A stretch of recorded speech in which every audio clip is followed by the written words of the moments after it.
이제 오늘은 이제 그 목회 서신 중에 하나인 디도서를 시작하도록 하겠습니다. 디도서 1장 1절부터 4절 말씀을 본문 삼아서 오늘 디도서 1강 개요, 사도적 목적과 수신자 디도를 향한 축도라는 내용을 가지고 은혜 받는 시간 갖도록 하겠습니다. 디도서는 말 그대로 교회 질서를 그레데 섬에 이제 있는 그 교회를 얘기합니다. 교회의 질서를 바로 세우고 이제 그레데 섬의 교회에 있는 그 율법주의, 영지주의 이단을 배격하고 성도들이 바른 교리 위에서 선한 행실로 복음의 능력을 드러내도록 하기 위한 기록입니다. 건전한 교리와 경건한 삶이 일치되는 참된 교회 공동체를 세우기에 위한 목회 지침서라고 말할 수 있습니다. 그러니까 교회라는 것은 진리 수호가 하나의 큰 목표가 될 수 있죠. 진리 수호를 통해서 우리가 영생의 길을 가는 것이 가장 큰 목표라고 말할 수 있죠. 디도서를 이렇게 문단으로 이렇게 몇 개 나누어 보면 1절부터 4절까지는 도입부고 1장 5절에서 16절까지는 장로의 자격 요건에 관한 지침, 그 다음에 거짓교사. 여기서 거짓교사라는 것은 말씀드렸듯이 율법주의와 영지주의가 그 그레데 섬 교회 안에 들어와서 있는 거죠. 그 다음에 2장 1절부터 3장 11절까지는 성도의 양육을 위한 목회자로서 지도와 사역 지침을 얘기를 하고 있습니다. 종결부로 3장 12절에서 15절. 그래서 목회 지침서로 디모데서와 이렇게 같이 언급되고 있는 내용입니다. 디도서의 개요를 보면 헬라어 원명은 이제 프로스티톤입니다. 디도에게라는 어떤 내용입니다. 디도에게 편지 보내는 거죠.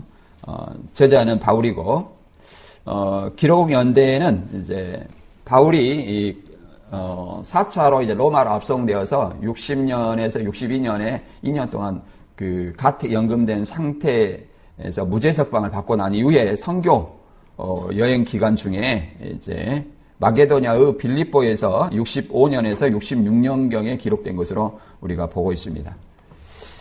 이때 이제 디모데 전서도 동일 시기에 기록된 것으로 보고 있습니다. 디모데 전서. 그래서 이제 그레데 지역에 그 파송된 어떤 디도에게 보내는 목회적 서신이라고 말할 수 있습니다.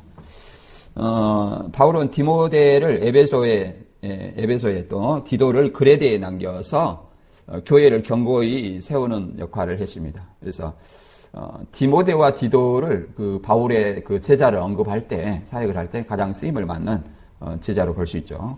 그 다음에 이 그레데라는 것은 지중해의 네 번째 큰 섬으로서 도덕적으로 타락한 곳이었습니다.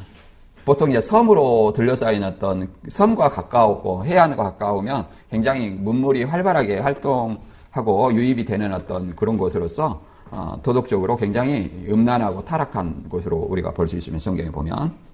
그리고 그레데인들은 항상 거짓말쟁이라는 평판이 잦아했던 곳이라고 말할 수 있습니다. 교회 조직으로서는 장로와 감독의 세우는 원칙과 조직의 기틀 마련을 위해서 이렇게 디도서가 기록되었고요. 정통 교리를 위한 통한 거짓 가르침, 곧 율법주의와 영지주의로 교회 정결을 유지하기 위해서 기록됐고요. 그 다음에 목회 지침을 이렇게 해서 기록됐고요. 그 다음에 디도서의 이제 주요 인물들 보면, 여기 보면, 바울과 디도, 바울이 이제 디도에게서 보냈으니까 두 인물이 나오죠. 그 다음에 거짓 교사들, 그 다음에 장로와 감독들. 목사는, 이 목사제도는 종교개혁 이후에 생긴 겁니다. 목사제도는. 그래서 그전에는 다 장로와 감독이 조금 더 높아요. 그 다음에 집사들, 그레데 교인 성도들이 이렇게 주요 인물로 등장합니다.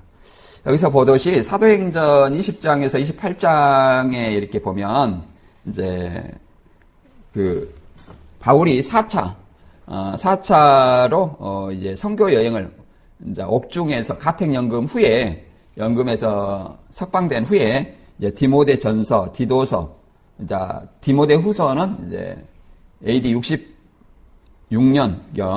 6년 이제 7년경에 바울이 이제 다시 네로박해 64년이 네로박해 그랬죠. 네로 박해 이후로 다시 체포되어서 옥중에서 순교한 어떤 순교 전에 기록한 것이 디모데 후서로 바울의 유언서와 같은 내용이라고 말할 수 있습니다. 그래서 기록 시점은 1차 투옥 석방 후 에베소와 그레도를 거치는 사역의 정점에서 기록되었고요. 목적은 신생 교회들의 질서 확립과 장로들 선출을 위한 사도적 지침, 그 다음에 거짓 가르침을 경계하는 일을 목적으로 기록되었습니다. 이 디모데 전후서와 함께 목회적 교리가 담긴 목회서신이라고 말할 수 있고요. 그 다음에 디도는 이방인 제자이자 유능한 동역자라고 말하고 있습니다. 그래서 그레데 섬을 이렇게 잠깐 살펴보면 지중해 4대 섬 중에 하나로 해상교역의 요충지였습니다. 우리가 그 디도서 보면 대표적으로 이러면 그레데인들은 항상 거짓말장이며 굉장히 그 도덕적으로 타락했다는 것을 알 수 있죠. 그 다음에 부도덕한 이교 문화. 이교 문화라는 것은 이제 우상 숭배의 문화를 얘기하겠죠. 그 다음에 유대주의와 영지주의 가르침이 혼재된 척박한 땅이었다고 말하고 있습니다.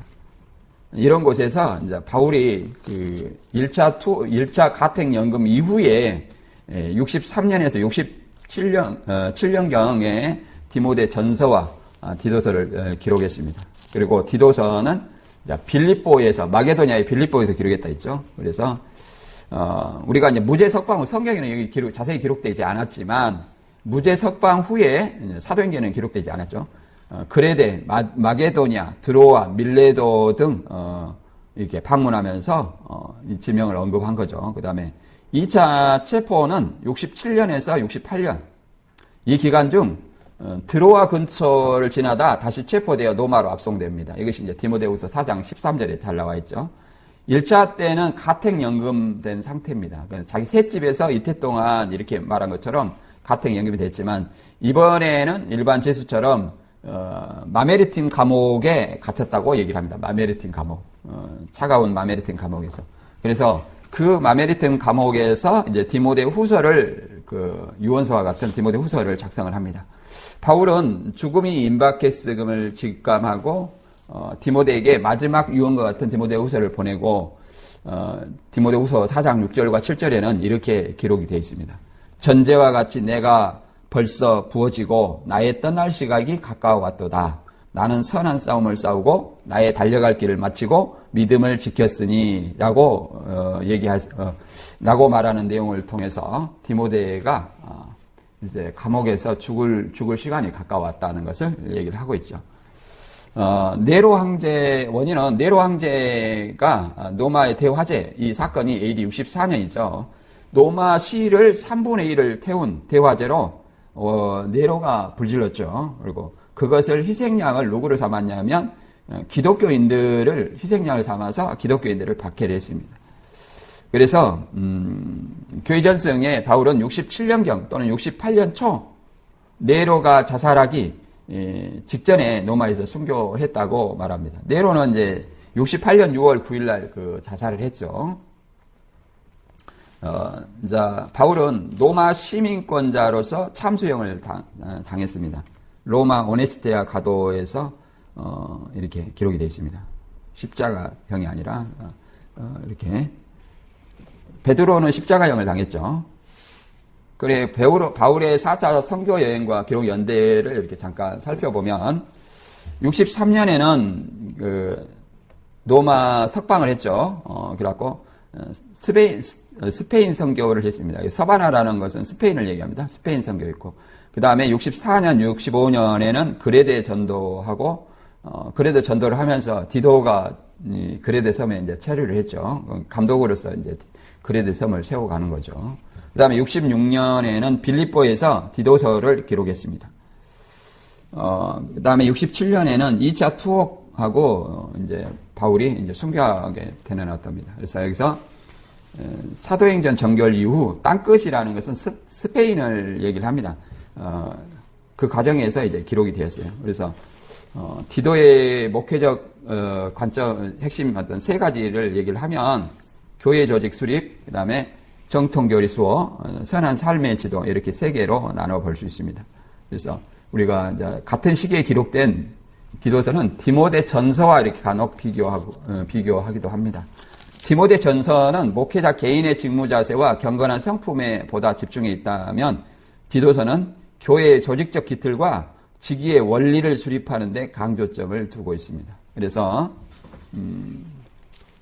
이렇게 디도서를 이렇게 분리를 해보면 1장 1절부터 4절까지는 이제 직분의 근본 목적, 사도적 목적과 임무의 수행, 그다음에 본궤도 유지, 직분의 본질을 망각하지 않는 사역을 얘기를 하고 있고요.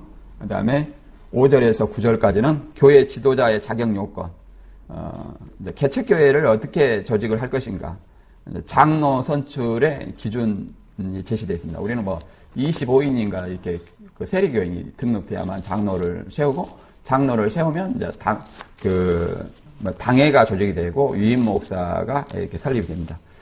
우리 교회는 이제 25인이 안 되면 이제 뭐라고 말하냐면 기도처라고 말할 수 있죠. 기도처. 그 다음에 감독의 자격은 책망할 것이 없고 절제하며 가르침의 진리를 사수하는 자. 그 당시에는 이제 감독과 장로가 교회 담임이라고 얘기를 할 수 있습니다. 그 다음에 이제 1장 10절에서 2장 1절까지는 이단 경계와 진리 수호를 얘기를 하는데, 율법주의자와 그 영지주의 이제 거짓 교리를 차단하는 것이 있습니다. 보통 이단은 교회 내에 들어온 이단과 교회 밖의 이단 이렇게 구분이 되고 있죠. 그 다음에 교리는 기독교 복음의 핵심 가치, 그 다음에 그 사역적 임무는 성도들의 구원과 영적 안녕을 위한 필수적 그 이단 방어를 목적으로 하고 있죠. 그 다음에 적용은 우리가 영적 기초를 확립하는 데 있고, 그 다음에 2장 10절은 계층별 실천, 늙은이, 젊은이, 종들의 일위까지 어떻게 행해야 되는가를 설명하고 있고, 2장 11절에서 14절은 그리스도께서 우리를 대신하여 자신을 주심은 선한 일을 열심히 하는 자기 백성이 되게 하려 하십니다. 라고 얘기합니다. 3장 1절에서 8절까지는 사회적 확증, 정사와 권세에 복종하며 모든 사람에게 온유함을 나타내라. 이렇게 믿는 자들로 하여금 선한 일에 힘쓰게 하기 위해서 기록됐다고 얘기를 합니다. 그리고 이 디도서의 개요를 잠깐 봤는데 서론을 통해서 1장 1절부터 4절까지 잠깐 정리를 해보면 이제 사도적 목적과 복음의 본질을 드러내며 성도의 믿음과 진리의 지식, 그 다음에 경건의 삶이 어떻게 연결되는지를 보여주면서 동시에 교회 공동체가 어떻게 세워져야 하는지 얘기를 합니다. 바울은 로마 감옥에서 옥중서신을 통해 복음 안에서 교회의 본질과 성도의 삶을 밝히고, 에베소에서는 영적 정체성과 하나됨, 그다음에 골로새서에서는 그리스도의 주권과 충만함, 그다음에 빌립보서에서는 기쁨과 자족의 삶, 그다음에 이후에 목회서신에서는 실제 교회를 세우는 데 원리와 질서를 구체적으로 제시를 하며, 디모데 전서와 더불어 디도서를 통해서 교회 조직과 건강한 목회 방향을 제시를 하고 있습니다. 이 말씀은 겉으로 보면 디도에게 보내는 인사와 축도 형식으로 시작되는 서신의 도입부처럼 보일 수 있습니다. 그러나 바울은 64년에서 66년경 후반기에 기록된 이 디도서는 사도적 목적이 하나님의 택하신 자들의 믿음과 진리의 지식과 영생의 소망을 세우는 데 있음을 선언합니다. 그리고 복음은 단순한 교리가 아니라 삶의 경건을 나타내야 함을 강조합니다. 교회의 기초가 바른 교훈 위에 세워져야 함을 말합니다. 정통 교리와 실제적 삶이 분리되지 않는 참된 신앙이 되기를 얘기를 합니다. 그래서 1장 1절부터 4절까지 한번 읽어보겠습니다. 같이. 디도서 1장 1절부터 4절까지.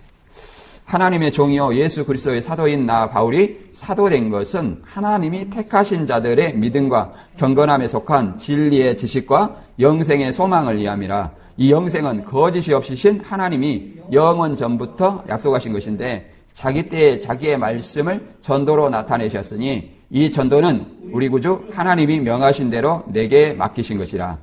같은 믿음을 따라 나의 참 아들된 디도에게 편지하노니 하나님 아버지와 그리스도 예수 우리 주 구주로부터 은혜와 평강이 내게 있을지어다. 아멘. 이와 같이 이제 디도서가 이렇게 사도직 목적과 복음의 본질, 그다음 믿음의 진리의 지식과 경건의 삶을 통해서 교회 공동체가 어떻게 세워져야 되는지를 얘기를 하고 있습니다. 그래서 택하신 자의 어떤 경건한 진리의 지식, 그 다음에 영생의 소망, 그 다음에 전도, 이렇게, 이런 것을 나타내고 있습니다.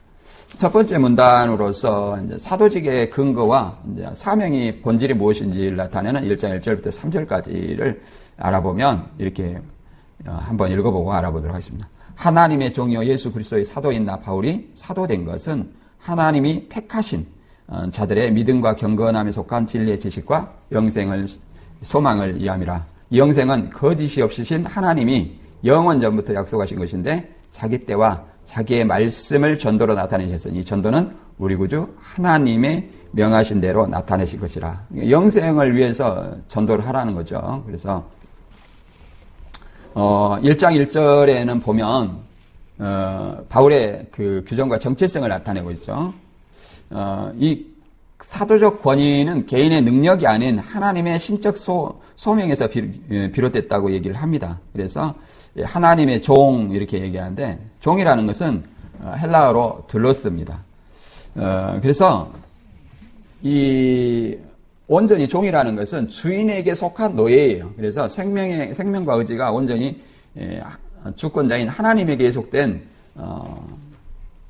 구약의 선지자의 전통을 계승한 데 있습니다. 그 다음에 예수 그리스도의 사도라고 하는 것은 보내심을 받은 자라고 얘기합니다. 헬라어로 아포스톨로스죠. 보내심을 받은 자. 누구로부터? 예수 그리스도를 통해서 보내심을 받은 자라 그래서 그리스도의 사도라고 얘기를 합니다. 그래서 우리가 보면 바울을 택하였듯이 하나님의 말씀을 이루기 위해서 하나님께서는 이렇게 디모데후서 1장 9절에 보면 이렇게 자기를 택하신 자를 이렇게 세웁니다. 디모데를 세울 때 이렇게 얘기하죠. 1장 9절에 보면 하나님이 우리를 구원하사 거룩한 소명으로 부르심은 우리의 행위대로 하심이 아니요 오직 자기의 뜻과 영원 전부터 그리스도 예수 안에서 우리에게 주신 은혜대로 하심이라. 우리를 이제 거룩하신 소명으로 부르심은 이렇게 얘기합니다. 그래서 우리가 교회에 이렇게 나오게 되고 예수 그리스도를 믿게 된 것은 이미 부르심의 소명이 우리 각자에게 있다는 거예요. 그래서 이 부르심은 우리의 행위대로가 아니라 하나님의 뜻과 영원전부터 그리스도 예수 안에서 우리에게 주신 은혜대로 주신 것이다. 그래서 각인의 어떤 부르심의 은사가 있다는 거예요. 은사가 없는 사람은 없어요. 마태 25장에서는 그 은사를 달란트 분량으로 비유하고 있는데 1달란트, 2달란트, 5달란트 이렇게 비유하고 계시죠. 그래서 누구나 자기가 받은 은사가 있어요. 그 받은 은사대로 우리가 그 자기의 사역을 해야 됩니다. 또 이것을 지체로 비유하고도 있죠. 지체. 그리스도의 몸의 지체. 눈, 코, 사람의 몸에는 눈, 코, 입, 머리, 손발 이렇게 있듯이 우리 교회의 지체들에게도 각자의 사명이 있다는 거예요. 받은 바 은사가 있다는 거예요. 그 은사가 많고 적음이 아니라 그 작은 사명이라도 자기가 맡은 바 사명에 온전히 충실하느냐 그렇지 않느냐에 따라서 달라집니다. 그래서 우리에게 부르신 소명이 무엇인지 우리는 생각을 해야 됩니다. 구약에서는 모세를 하나님께서 부르셨죠. 모세도 부르심은 이렇게 얘기합니다. 부르실 때는 하나님이 항상 함께 하신다고 약속을 하시는 것이죠. 출애굽기 3장 12절에는 내가 너와 함께 하겠다. 내가 백성을 이집트에서 인도해 낸 후에 너희가 이 산에서 나를 섬길 것이다. 바로 이것이 내가 너를 보내는 증거가 될 것이다. 라고 얘기합니다. 그래서 시내산에서 모세를 택해가지고 이집트에 애굽에 보내는 어떤 그 상황을 얘기를 합니다. 그래서 이끌어내서 여기서 섬기게 하겠다. 이렇게 얘기를 하는 거죠. 그러나 실제로 그 시내산에서 섬기려면 사우디아라비아 이쪽에서 영토를 차지해야 되는데 그 땅은 그들이 하나님께서 약속하신 땅은 어디예요? 가나안이었죠. 그 말은 하나님이 시내산에서 뭘 줬습니까? 그 불러내서 성경에 갔다 해서 불러내서 거기서 율법을 준 것을 얘기를 하는 것이죠. 이와 같이 하나님의 약속은 반드시 사람과 같지 아니하기 때문에 이루시고 가나안 땅으로 광야를 거쳐서 가나안 땅으로 들으셨죠. 그리고 2절에 보면 영생의 소망과 하나님의 신실함이라고 얘기를 합니다. 영생의 소망. 이 영생은 영원 전부터 약속했다라고 얘기합니다. 영원 전부터. 타락 후에 영생이 필요하다 이렇게 준 것이 아니라 하나님이 영원한 그 작정 속에서 예비된 것이라고 얘기합니다. 영원 전부터. 이렇게 영원 전부터 약속한 것은 거짓이 없으신 하나님 이렇게 얘기하는 것은 그레데인들이 항상 뭐예요? 거짓말자기라는 거예요. 그래서 거짓이 없는 어떤 하나님과 이렇게 대조해서 설명을 하는 겁니다. 그래서 성경은 항상 영생이 목적이다라고 얘기합니다. 뭐 신천지에서도 많이 영생이 목적이라고 얘기를 하죠. 그러나 지금은 그 내용이 변질돼가지고 영으로 영생한다. 그러면 영으로 영생한다는 것은 죽어서 이제 영생한다 얘기를 하는데 죽어서 영생은 성경에 존재하지 않습니다. 예수 그리스도의 재림 때까지 죽어서 갈 수밖에 없는 것이고 거기서는 이제 그리스도 재림 때까지 하늘에서 대기하는 겁니다. 그래서 중간기 거처라고 얘기를 합니다. 중간기 학교에서나 쓰는 용어죠. 중간기 거처. 그리고 그리스도 재림으로 말미암아 이제 부활과 영생, 진정한 영생이 이루어지는 것입니다. 그래서 요한복음 20장 31절에도 분명히 영생의 목적이라고 얘기를 합니다. 이것을 기록한 목적은 예수님이 하나님의 아들 그리스도라는 것을 여러분이 믿게 하고 또 여러분이 믿고 그분의 이름으로 생명을 얻도록 하기 위해서다라고 얘기합니다. 이 성경을 기록한 목적은 분명하게 예수가 그리스도라는 거, 예수가 메시아라는 거, 그 메시아를 믿고 생명, 곧 영생을 얻도록 이렇게 기록했다는 거예요. 그래서 이 영생은 영원 전부터 약속한 것이다. 마태 25장 34절에는 이 영생은 하나님 나라에서 이루어집니다. 그래서 오른편에 있는 자들에게 이렇게 하죠. 내 아버지께 복받을 자들이여 나와 창세로부터 너희를 위하여 예비된 나라를 상속받으라. 창세로부터 이미 영원 전부터 이렇게 하나님 나라를 예비했다라고 얘기를 합니다. 이것이 뭐 창세, 말세, 태초 이것을 신천지는 장막성전 시작 또는 신천지 시작을 이렇게 표현하는데 그것은 말도 안 되는 얘기입니다. 그리고 이 영생의 소망을 위해서 뭐라 하라고 하냐면 전도를 실현해라고 얘기합니다. 전도로 얘기를 합니다. 자기 때에 전도로 이렇게 위탁하셨다라고 얘기합니다. 자기 때라는 것은 하나님의 구속사적인 어떤 시간표를 얘기합니다. 전도라는 것은 말 그대로 우리 입술을 통해서 복음을 선포하는 하나의 우리를 통해서 선포하는 하나의 과정이죠.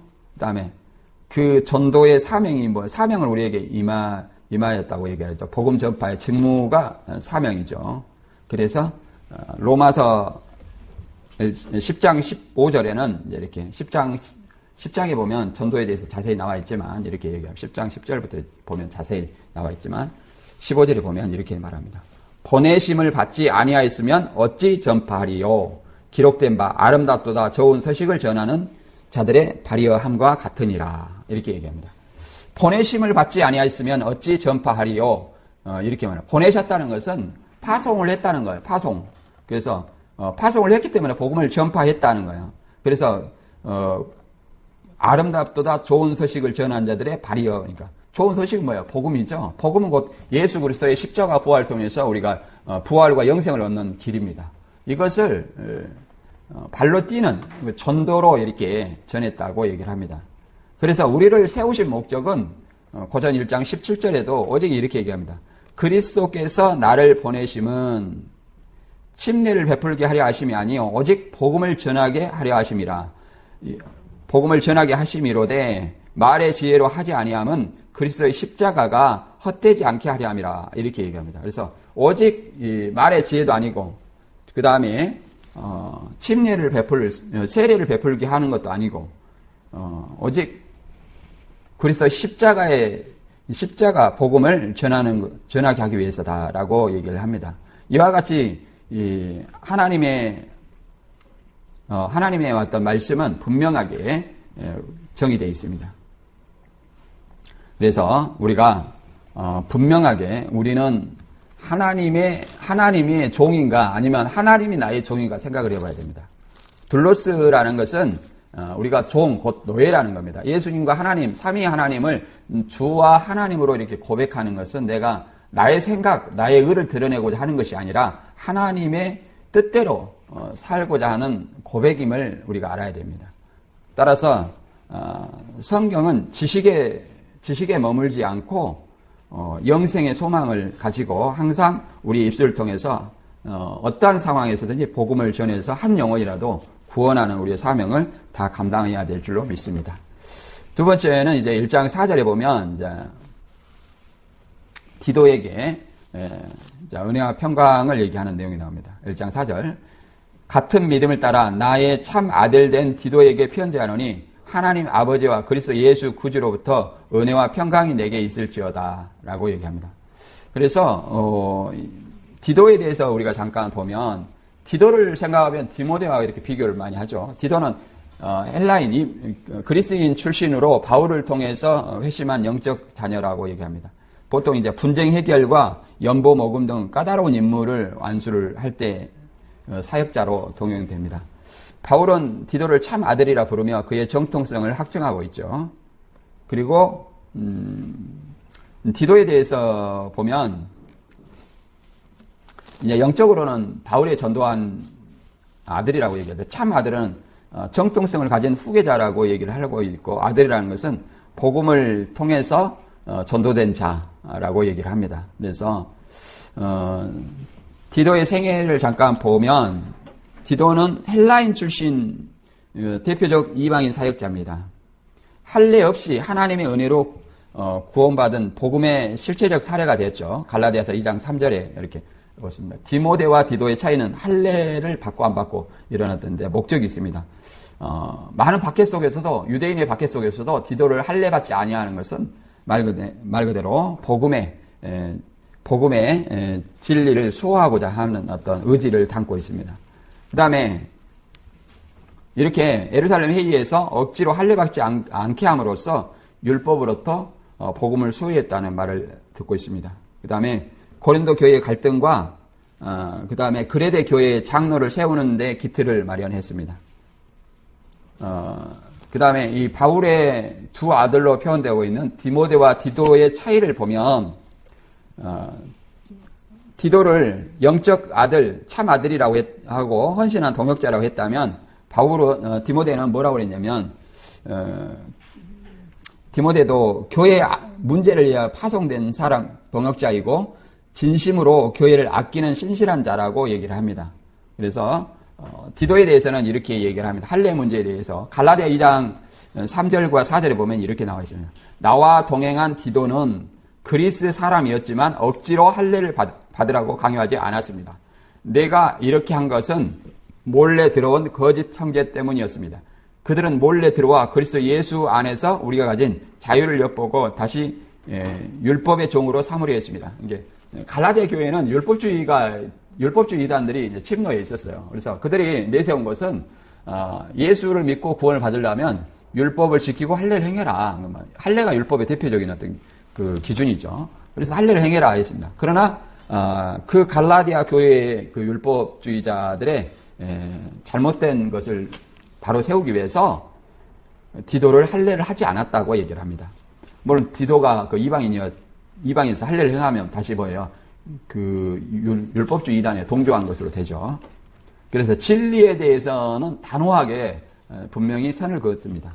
그러나 이제 디모데는 디도는 1차 전도 여행 전후에 이제 그 전도된 것으로 알고요. 디모데는 2차 전도 여행 때 루스드라에서 전도되었죠. 사도행전 16장 1절부터 1절 3절을 보면 바울은 더베에 들렸다가 루스드라에 갔다. 거기에 디모데라는 제자가 있었는데 그의 어머니는 주님을 믿는 유대인이었고 아버지는 그리스 사람이었다. 그래서 바울은 디모데를 데리고 다니려 했으나 그의 아버지가 그리스 사람인 것을 아는 그 지방 유대인들 때문에 그를 먼저 데려가다가 할례를 행하였다. 자, 여기서 대조. 디도는 할례를 행하지 않았어요. 뭐 때문에? 유대인들의 그 유대 율법주의자들 때문에 할례하라는 어떤 그 강요를 받고 있었습니다만은 진리를 수호하기 위해서 할례를 행하지 않았어요. 그러나 디모데를 할례를 하는 것은 또 다른 문제예요. 디모데는 왜 할례를 했냐면 여기 보면 3절에 보면 사도행전 16장 3절에 보면 유대인들 때문에 그를 데려다가 할례를 행했다. 왜 그러냐면 그 유대인의 기준이 뭐냐면 부모 중에 어머니나 아버지 중에 한쪽만 유대인이면 그 자녀는 유대인으로 봅니다.